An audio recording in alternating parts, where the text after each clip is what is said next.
Hello and welcome to the 18 WJTS News for this Thursday, September 11th, 2025. Thank you so much for choosing us for your local news coverage this evening. I'm Kaitlyn Neukam reporting. The Santa Claus Police Department is investigating vandalism at the underpass where State Road 162 meets US 231. Officials say the area was recently defaced in an act of graffiti, calling it a senseless crime that harms the community. Police are asking anyone with information to come forward. Tips can be shared by contacting the department by phone at 812-937-2340. All information provided will remain confidential. Local nonprofit Operation Mind, Body, and Soul Corps has teamed up with the DuBois County Health Department to bolster suicide prevention efforts in Jasper. Here's Ty Hunter with more.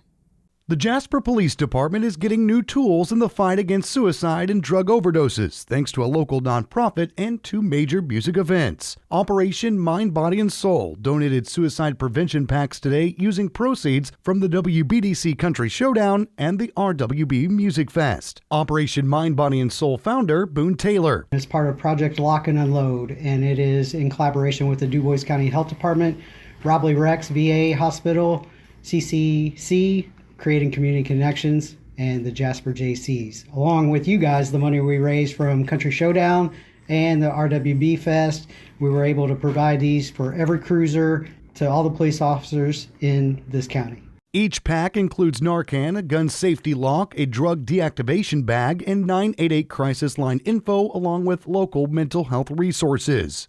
Jasper Police Chief Chad Dick said these packs are a welcome resource. The partnership with them on this is huge. We respond to suicidal people all too often here in the community. To have the items inside of it to deter that person from maybe making that decision when they're there trying to make that mind up and they know that they have the tools to be able to deactivate the drugs or lock up that gun to help them with that situation is huge. So really looking forward to the guys having these in their cars and being able to better assist our community. The packs will be placed in patrol vehicles and available for community outreach. For more info or resources, visit Operation Mind, Body, and Soul on social media. For the news, I'm Ty Hunter reporting. The winners of the 32nd annual Juried Art exhibit at Jasper Arts Tim Clark Cultural Center were recently announced at the award ceremony and reception held last Thursday, September 4th. These winners are Best in Show for Ann Kissel of Jasper, Indiana for her piece, Neat. Award of Excellence was awarded to Bill Worrell of Shoals, Indiana for his piece, The People's Choice. Award of High Honor went to Ashley Knight of Corydon, Indiana for her piece, A Dozen-ish, with honorable mentions Christina Robinson of Evansville, Indiana for her piece Inner Peace, A Journey Not a Destination, Randy Simmons from Paducah, Kentucky for his piece Rocket Man, and John Puffer of Vincennes, Indiana for his piece Nostalgia, Lawrenceville, Illinois. Chester Geiselman, also from Muncie, Indiana for his piece of Bass Relief from number 184, Jenny Worley from Evansville, Indiana for her piece Invasion of Privacy. This year's judge for the show was Tania Michelle Weinglass, and to ensure fairness, judging is made without identifying the artist. The Juried Art exhibit is open for viewing from September 4th through November 23rd of this year, with only works from artists from Indiana, its contiguous states, or former residents, including both winners and contestants' pieces. It consists of 2- and 3-dimensional work in a wide variety of media and techniques, including watercolor, oil, acrylic, print, photography, collage, sculpture, ceramics, and graphite. The Huntingburg Fire Department recently kicked off their first night of Citizens Academy with a fantastic evening full of learning history and behind-the-scenes insights. The event started with a look back at the history of the fire service, giving everyone a better understanding of how far the profession has come, as well as into the Huntingburg Fire Department, highlighting the department's legacy, growth, and service to the community. Attendees later got an up-close tour of all the department's apparatuses and equipment, learning what each vehicle and tool is used for in real-world emergencies. To wrap up the night, the group took a field trip to the 911 Dispatch Center, where visitors saw firsthand how emergency calls are handled and dispatched. Holland Events Incorporated has released highlights for their 166th annual Holland Fest, set for Friday, September 12th through Sunday, September 14th at Holland American Legion Park. This year's theme is Raw for Holland and celebrates community pride and spirit.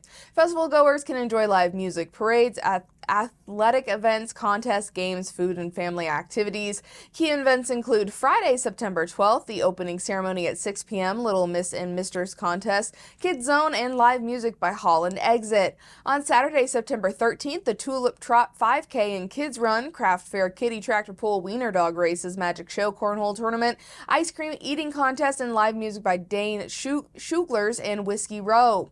And on Sunday, September 14th, the community church services and Holland American Legion Post 343 dinners. The Dutch Pot tickets are still available for $1 each or $5 for 6, with proceeds benefiting Holland events. For the school schedule of events, you can visit our website. Locking Arms for Suicide Awareness is set to host its annual 2025 benefit event on Saturday, September 13th from 4 to 8 p.m. at venue 1408 in Huntingburg. Doors will open for this night of fun, inspiration, and remembrance at 3 p.m. and will feature door prizes, memory table, a dessert and grazing table and cash bar, and speaker Leslie Wyrick. Fort Wayne native Leslie Wyrick has spoken throughout the nation on the topics of suicide awareness, young men's mental health, and military suicide, as well as authored her own book, The Gifts of Grief, in 2024. Tickets cost $20 for adults, $150 for a table seating 8, and kids under 14 are free. For more information and ways to purchase your very own tickets, you can again visit our website over on WJTS.tv.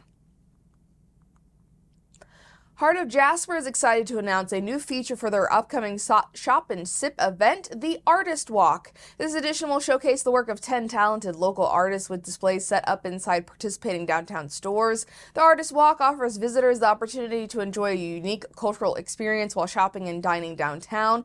Guests can browse original artwork, meet the artists, and support local creativity, all while exploring Jasper's vibrant retail and dining scene. The Shop and Sip with Art Walk will take place on Wednesday, September 17th from 5 to 7 p.m. in downtown Jasper. Guests are invited to sip, shop, and stroll through downtown, discovering art, music, and more along the way. DuBois County residents can safely dispose of expired, unused, and unwanted prescription medications during National Prescription Drug Take-Back Day, happening on Saturday, October 25th from 10 a.m. to 2 p.m. at the Jasper State Police Post District 34, located at 2209 Newton Street. For added convenience, residents also have a 24/7 drop-off option at the Jasper Police Station located at 309 East 6th Street. Participants should note that sharps, including auto-injectors, needles, infusion sets, blades, glass, lancets, and connection needle sets, and liquids will not be accepted. The event is open to private citizens only and is not intended for businesses or health facilities. The event is supported this year by DuBois County Cares, DuBois County Solid Waste Management District, and other local partners. Officials encourage residents to take part in the program to protect their families and the environment. The U.S. Small Business Administration is encouraging disaster loan recipients in Indiana to apply for additional funds to protect their homes and businesses from future storms. Loan recipients have up to 2 years from their loan approval date to request an increase of up to 20% of their verified physical damages. These additional funds can be used to cover the cost of improvements aimed at reducing future storm damage. Eligible mitigation projects may include regarding landscaping for better drainage, installing a French drain or sump pump, and strengthening structures to protect against high wind damage. You can find a variety of resources on these loans and mitigation projects on our website. And that wraps your Thursday news right here on 18 WJTS. Next up is your weather forecast.